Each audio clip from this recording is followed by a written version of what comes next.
Craig, thank you for your patience.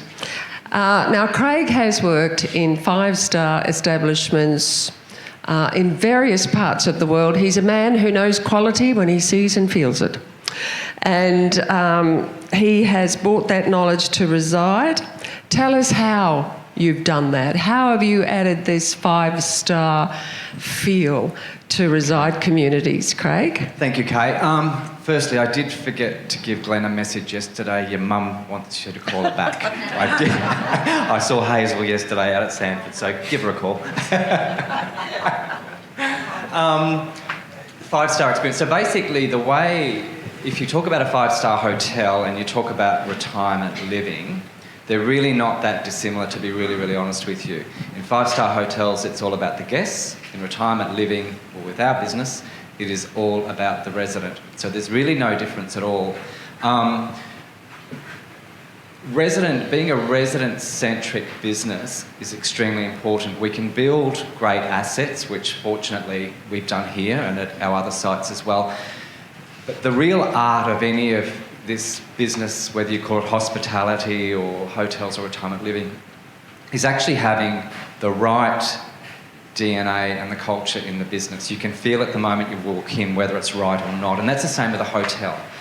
So in retirement living, if I talk about this site here, it is 100% spot on with our manning and our team here.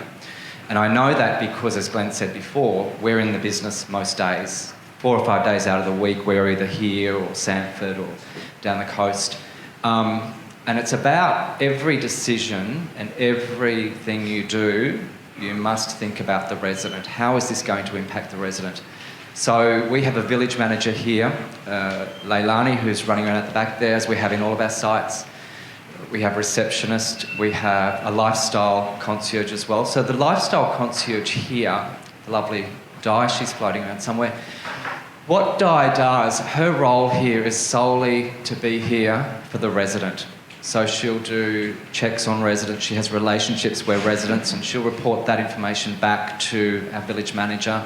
So Di is solely about knowing all of our residents and how they're going. Really, that's what that's about. Then we also have our maintenance manager here, he's a lovely bloke. We also have the lovely Deb, who works behind the cafe there. So we run the cafe here for our residents, and we really were quite adamant about having that cafe and having it available for our residents, because it all goes onto that social connection, which we'll talk more about in a moment. But then we also have the residents' bar. So this village, our residents run the bar. So it's lovely to have the asset, but what's really more important is having the right team, and you can just feel it, you know it, and Glenn and I see it here as we do at our Sanford site.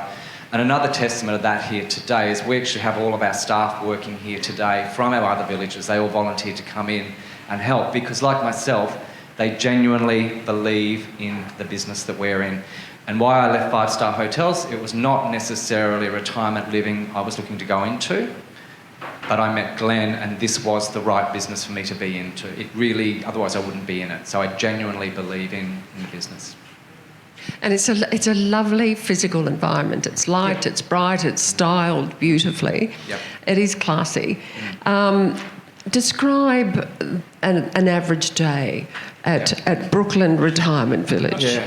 What would I get up to here? For me or the residents? The residents. Well, for the residents, I think. Average day, so as Glenn said before, we've got just under 100 activities a month in this village. Now that sounds like a lot. It changes, we add, we take away, it's all based on the residents, what the residents want to be doing, you know, whether it's aqua aerobics or singing classes or whatever. But this venue now, we are coming up to 12 months old, I think we're coming up to, is heavily utilised. So from the private dining room to the pool, the gym, you know, the lounge area, the dining area, the billiards, and then of course we've got all of the external areas as well in the village. Really creates environments where you can utilise and do as much as you like or as little as you like. So going back to that, part of that five-star hotel environment that we brought in a residents app. Now it sounds like high technology and it won't get used, but Glenn and I bought it and we won, and we now have it active in this village and also at our Sanford site. So the resident app, as our residents come on board, they download the app, and that app has every activity that we do in the village. So you can have it yourself, you can share it with your children or whoever you like. So all of the events on a daily basis are there. You can book them, you can communicate with us, you can give feedback, you can do maintenance requests. Given that we operate the app, we can change it as it suits the village. So one of the big things that residents like is they like to see photos of themselves. We're a vain bunch of people. So the TV and the monitor that you see in the reception here, and we have at our Sanford site, it has all of today's events on it, and it also has all the photos of the events that we've been doing, and it rotates. So as I said, you can share that with family and friends or not if you don't want to. So that's been extremely popular with the uptake on that. The other thing that I recognised 2.5 years ago when I came on board was how we were handling the process of a resident moving in. And it's a really big thing. It's a really big thing. So we looked at a program that, again, we built, and our village managers manage this now. We have a program from the moment the village manager meets you up to 12, 18 months after you move in. That program happens in the background. It's about 70 to 80 items we click through. You don't know what's happening, but it's to ensure that little things like the day you move in, the air conditioning will be on, or the lights will be on. All of those little things that don't sound like a lot, but put them all together when there's 70 or 80 of them, it's a big deal. So it's part of that process. We've been running that now at Sanford for 2 years. Works really well. We introduced it here about a year ago. It works really, really well. All the way up to 6 months after you move in, you may just get a knock on the door from the village manager just doing a temperature check to see how you're going. And all that feedback comes back to us. Technology aside, there are a lot of manual things we do as well, which are really, really important. If we see, we've got one that we did recently in all of our villages, we saw that we had a heat wave coming up for 2 days. I think it was the Thursday, the Friday and the Saturday. So what we put out to our village managers was that our team were to ring every resident each of those days to make sure they were okay. So it's a little thing, so we just want to check air conditioning okay, you got water, everything okay. So we did that every day over that period.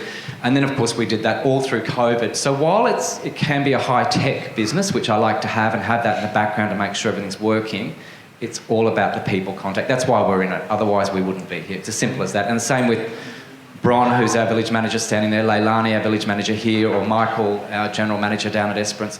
We're all about people. That's it.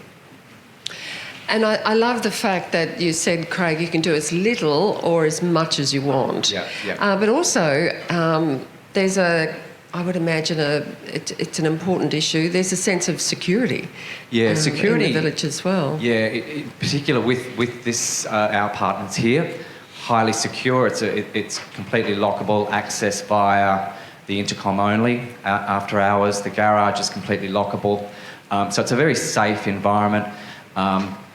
Leilani, our village manager, her mum actually moved in here now 12 months ago. So it's again a testament of the business we're operating to have our parents moving in. But yes, back to your point, very safe, secure environment.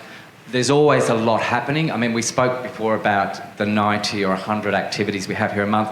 We changed that to suit what the residents want to do. So yes, we do the shopping centres via the bus and that's complimentary, but then we introduced Bunnings, because Bunnings, everyone loves to go to Bunnings. So the bus is always full. Dan Murphy's is very busy as well. So these things, because we're all grown up, you know, we can have a drink. So these things are really important. And that's when I came into the business, I was told, turn the business on its head. It doesn't matter. Let's just do it right. And I honestly believe we are. Indeed you are. And Craig, just in closing, Simon's already outlined services from Five Good Friends, but if health needs and requirements do change, how does Brooklyn respond to that? Yeah. So we also partner with a company called INS. So every home in our village has a console placed in wherever you like it placed in the apartment, and you also get a pendant with that. With that becomes 24 hours support. So you hit that number. As part of the move-in process, all of your details are put into that system.